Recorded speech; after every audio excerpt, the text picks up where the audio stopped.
तैयारी स्टार्ट। आज भारत दुनिया की चौथी बड़ी अर्थव्यवस्था बन चुका है। विराम। यह भी सच है कि हम हर दिशा में तेजी से विकास कर रहे हैं। विराम।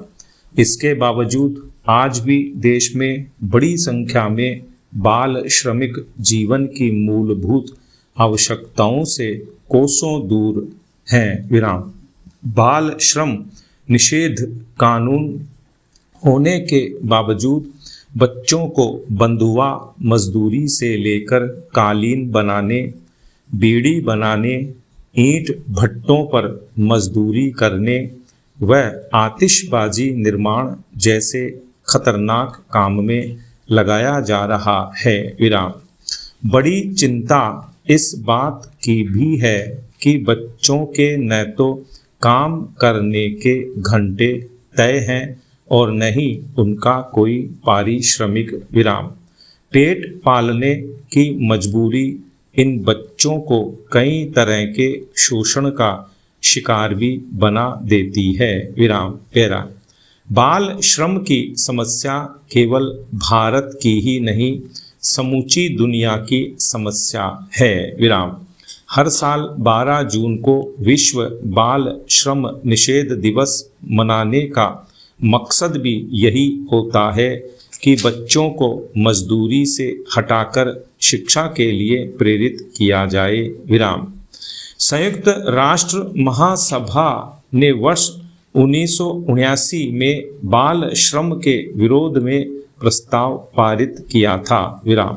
इसके बाद भारत सरकार ने भी 1986 में बाल श्रम निषेध एवं विनियमन कानून बनाया। विराम। कानून के मुताबिक 14 वर्ष एवं उससे कम उम्र के बच्चों से श्रम नहीं कराया जा सकता। विराम।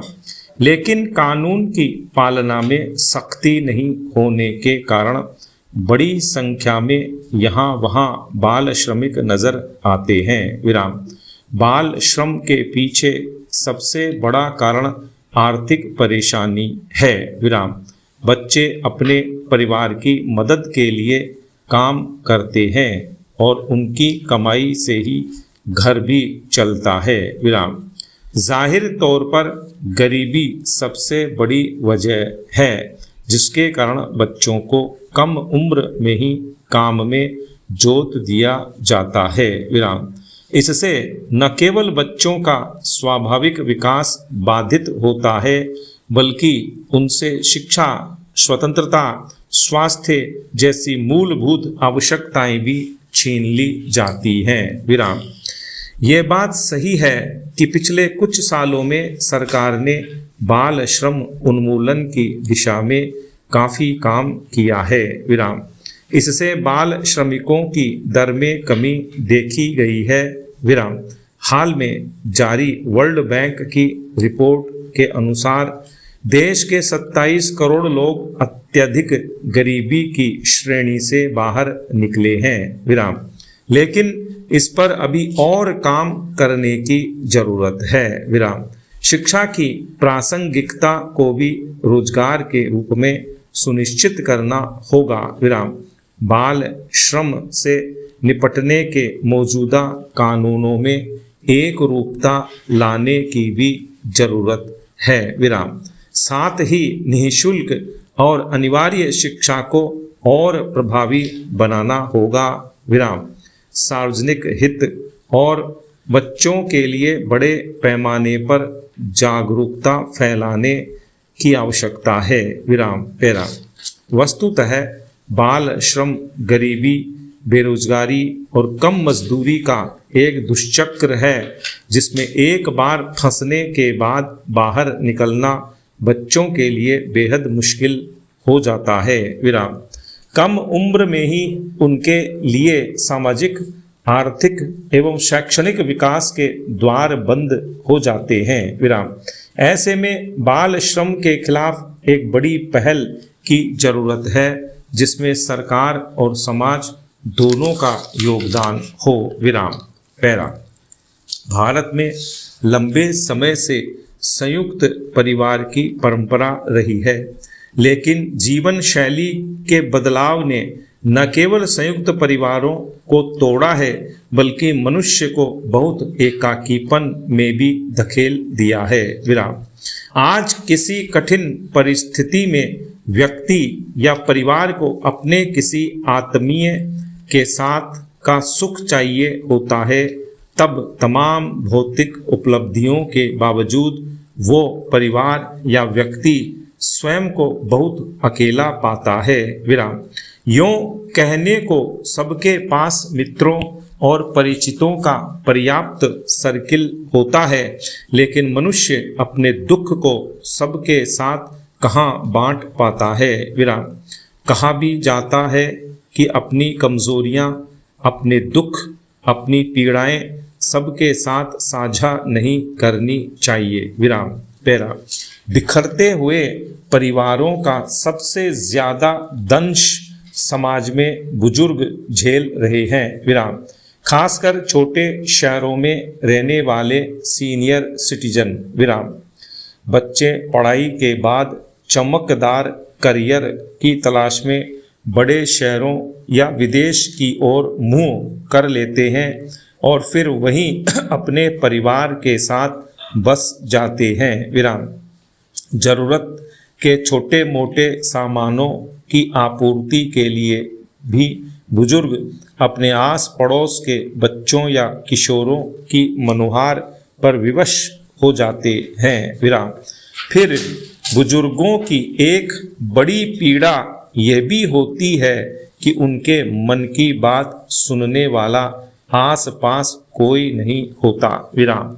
वो अपने अनुभव, अपना जीवन दर्शन नई पीढ़ी के साथ साझा करना चाहते हैं, लेकिन सुनने की फुर्सत किसके पास है। विराम। यह स्थिति घोर निराशा देती है। विराम। जो सृजन धर्मी होते हैं वो किसी तरह अपनी भड़ास को सर्जनात्मक तरीके से निकाल लेते हैं, लेकिन कोई भी विकल्प अपनों के साथ की कमी के दर्द को दूर नहीं कर पाता। विराम। शायद इसीलिए कुछ शहरों में तो लोगों ने बुजुर्गों की इस जरूरत को अपनी आमदनी का माध्यम बना लिया है। विराम। अब सामर्थ्यवान बुजुर्ग ऐसे लोगों को प्रति घंटे की दर से पारिश्रमिक पर बुलाने लगे हैं जो उनसे बात करे, उनकी बात सुन सके। विराम। पैरा। हम किसी युवा से यह उम्मीद नहीं कर सकते कि वह जीवन में अपनी समृद्धि की संभावनाओं को केवल इसलिए त्यागेगा क्योंकि उसे अपने गृह नगर या अपने गांव कस्बे में ही रहना है। विराम। लेकिन हम अपने आसपास रह रहे बुजुर्गों की बेहतरी के प्रति संवेदनशील तो हो सकते हैं। विराम। हमने ही तो सबसे पहले दुनिया में वसुधैव कुटुंबकम की चेतना जगाई थी। विराम। यदि वैयक्तिक परिवार सिकुड़ रहे हैं तो क्यों न हम पूरे समाज को अपने परिवार में बदलने का संकल्प साकार करें। विराम। पैरा। आज़ादी के बाद का भारत कैसा हो, इस पर देश में कई विचारकों ने अपनी दृष्टि दी है। विराम। यह दृष्टि भारत के सामाजिक, राजनीतिक और आर्थिक पुनर्निर्माण की दृष्टि रही है। विराम। इन विचारकों में चार प्रमुख नाम उभर कर आते हैं, जिनमें एकात्म मानववाद के प्रणेता पंडित दीन दयाल उपाध्याय, समाजवादी चिंतक डॉक्टर राम मनोहर लोहिया, समग्र क्रांति के प्रेरक जयप्रकाश नारायण और किसान कल्याण के चिंतक चौधरी चरण सिंह का नाम लिया जा सकता है। विराम। पैरा। इन सभी विचारकों व नेताओं ने मजबूत राष्ट्र की नींव रखने के इरादे से समाज में अंतिम व्यक्ति को केंद्र में रखकर अपना मत रखा। विराम। पंडित दीनदयाल उपाध्याय ने अंत्योदय का सिद्धांत प्रतिपादित किया, जिसका उद्देश्य था विकास योजनाओं की अंतिम कड़ी तक पहुंच। विराम। जय प्रकाश नारायण ने संपूर्ण क्रांति की कल्पना की, जिसमें सामाजिक, राजनीतिक, सांस्कृतिक और नैतिक स्तर पर व्यापक बदलाव का आह्वान था। विराम। डॉक्टर लोहिया ने समता मूलक समाज की अवधारणा रखी, जिसमें यह अपेक्षा की गई कि जाति, वर्ग, लिंग और क्षेत्र आधारित असमानताओं का अंत हो। विराम। वहीं देश के प्रधानमंत्री रहे चौधरी चरण सिंह ने किसानों और ग्रामीण भारत को नीति निर्माण के केंद्र में लाने के संकल्प से काम किया। विराम।